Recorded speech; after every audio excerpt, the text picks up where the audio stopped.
আসসালামু আলাইকুম বন্ধুরা, আশা করি ভালো আছেন। আমার কয়েকদিন যাবৎ আমার খুব সমস্যা শরীরে, আমি খুব অসুস্থ। আর এই ভিডিওটা আমার আগে করা ছিল, ভিডিওটার মধ্যে ভয়েস দিয়ে এখন ছাড়বো। কারণ ৩ মিনিটের একটা ভিডিও ছাড়া দরকার প্রতিদিন। আমি খুব অসুস্থ কারণ আমি জলচকিতে দ্বারা প্রতিদিন রান্না করি। জলচকি থেকে ১৮ তারিখে পইড়া গেছি। পড়ে যাওয়ার পরে আমি একটা বাড়ি খাইছি টেবিলের মধ্যে। বাড়ি খাওয়ার পরে আমি খুব অসুস্থ। তো আমি একটা জিনিস দেখলাম, আমি অসুস্থ, আমি হসপিটালে যাইতাছি, আইতাছি, আমি একা, একা আমার রান্না আমি করে খাইতাছি, কিনা-কাইটা খাইতাছি। কিন্তু বিশ্বাস করবেন, আমার একটা ভাই বা একটা বোন কেউ আমারে জিজ্ঞাসা করে নাই আমি কেমন আছি, ভালো কি মন্দ আছি, মইরা গেছি নাকি। কেউ আমাকে জিজ্ঞাসা করে নাই, কেউ আমাকে দেখতেও আসে নাই। আর অথচ আমার আত্মীয়স্বজনের যদি আমার ভাই বোনের কারো কিছু হয়, আমি পাগল হয়ে তাদেরকে দেখতে যাই। ভিডিওটা আগের ছিল, তো আমরা অনেক কথাবার্তা বলছিলাম, সেগুলা কাইটা আমি এই বয়সটা দিয়ে আমি ভিডিওটা ছাড়লাম। দেখেন, আমার পৃথিবী আসলে একটা জিনিস দেখলাম, যার মা বাবা নাই তার পৃথিবীতে কেউ নাই। আর বাবা মা তো যেমন তেমন, আমার তো একটা গার্জেনও নাই, স্বামীও নাই। তো আমার একটা ছোট্ট একটা ছেলে আছে। ছেলেটা তবু তার কিছু বুঝে না, ওরে দিলে খায়, না দিলে না খায়, মাইরা লাইলেও বুঝবো না। তো ও কিছু বুঝে না, তো ভালোই আছি। তো একটা জিনিস দেখলাম যে আমার জীবনে কোনো আত্মীয় স্বজন আপনজন কেউই নাই। আসলে আমি খুব একা পৃথিবীতে।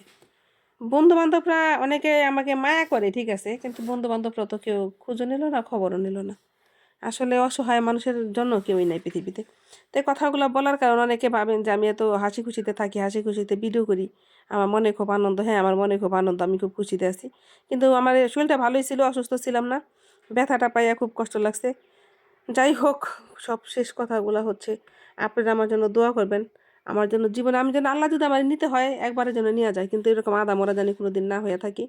চোখে নিজ দা কালি পড়ে গেছে এই ভিডিওগুলো আগে, তো ছাড়লাম। সবাই আমার জন্য একটু দোয়া করবেন যেন আমি তাড়াতাড়ি সুস্থ হয়ে যাই আরকি। তবে মইরা গেলে আমার কোনো দুঃখ নেই। আমার দুঃখই একটা, যে কেন আল্লাহ আমারে এত কষ্ট দেয় বলেন তো? আমি তো পৃথিবীতে এমন কিছু করি নাই, কারো কোনো ক্ষতি কোনোদিন করি নাই আমি। আমি সবার জন্য ভালো করি, আর সবার ভালো চাই আমি। আমি কিন্তু সবাইরে ভালোবাসি, বুঝছেন না? কারো কিছু হইলে আমি দৌড়ে যাই। কিন্তু আমার কিছু হইলে যে মানুষ কেন আসে না? আর আমাকে মানুষ কেন যে এত ভুল বুঝে? আর আল্লাহ তাআলাও কেন যে আমাকে এত কষ্ট দিল বুঝি না আমি। কারণ মানুষের জীবন কিন্তু সবসময়তে কিন্তু সুখ আসে না। তো আমি কিন্তু সুখ একসময় তো আশা করছিলাম, এখন আর আশা করি না। কারণ আমার জীবনটা তো শেষ হয়ে গেছে, আমি তো শেষ। আমি মনে করি আমি শেষ বিকালের একটা পাখি। সূর্য শেষ, ডুবে যায় যেরকম, আমি এরকম ডুবে গেছি। তারপরেও কিন্তু আমি হাসি খুশি থাকার চেষ্টা করি, সবার মনে আনন্দ দিয়া চলার চেষ্টা করি। ভিডিও বানাই। আসলে অনেকে বলে, "তুমি কেন ভিডিও বানাও? তোমার কি অভাব?" আমি কোনো অভাবে ভিডিও বানাই না। আমার ভিডিওটা হচ্ছে স্বভাব। ভিডিও বানাইতে আমার ভাল লাগে, তার জন্য। আগে কিন্তু বানাইতাম না। মাঝখানে ছিল টাইম পাস। টাইম পাস করতে, করতে এখন অভ্যাস হয়ে গেছে। আর মানুষ কিন্তু, প্রত্যেকটা মানুষ পৃথিবীতে অভ্যাসের দাস। আমরা কিন্তু অভ্যাসের দাস। তো কেউ এরকম করবেন না যে আত্মীয়স্বজনের যদি কিছু হয়, কেউ কিন্তু কারো কাছে টাকা পয়সা চায় না। কিন্তু মুখের যে খবরটা, এই খবরটা কেউ নেয় না, নিলে কিন্তু খুব কষ্ট হয়। তো সবাই সবার খবর নিবেন, কার সাথে কেউ খারাপ আচরণ করবেন না। সবাই সবাইকে ভালোবাসা দিবেন, ভালোবাসা নিবেন।